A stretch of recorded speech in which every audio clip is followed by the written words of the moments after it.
All right, Michael. So here we are on the Rolling Oaks Country Club putting green. Tell me why we're here today.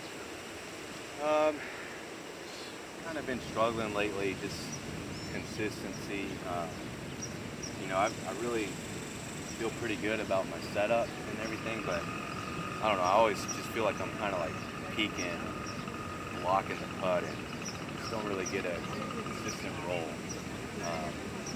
I'm not putting terrible, but it's just not where it needs to be. I mean, I probably average around 33 putts around, so I just like to get rid of the three putts. I'd say a player of your caliber and your ability, you're already a single digit handicap, a good player.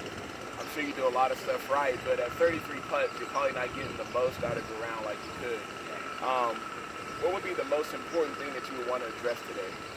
Um, I think my stroke in general, Okay. I think it has some inconsistencies. Okay. So, um, I can see that you have a number 9 putter, which has a lot of toe hang. Would you consider yourself a opener and a closer kind of putting stroke, or do you feel like your stroke is a little bit more straight back and straight through? It's definitely open and close. I mean, I see an arc, I feel the arc, so it's definitely open and close. Okay, so what we'll look at today is we'll look at how you swing the putter open and close, how you align the putt, and then we'll go from there. That sound good? Perfect. So, Mike, what kind of input do you have kind of after this lesson, or any questions you might have? Um, Really, just I understand everything we worked on, and I think the part I always struggle with is just getting it to transfer to the course. Sure. So, Sure. any drills or things you can recommend for me to kind of create what's going on out there while I'm just banging balls.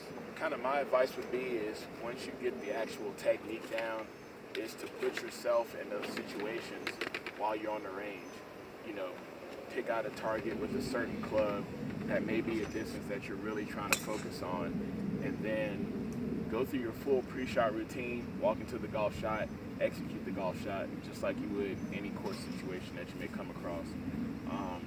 Just some kind of key things technique-wise, really trying to feel like your weight stays a little more centered with the shorter clubs, and really make sure that you're getting that good rotation that we talked about. That way, those shots can come out a little more flighted where they're not just straight up in the sky. That shot is definitely a good tool to have, but I think just for a stock shot, a little flighted, a little more trajectory control is definitely going to suit a player of your ability. Great job. Thank you.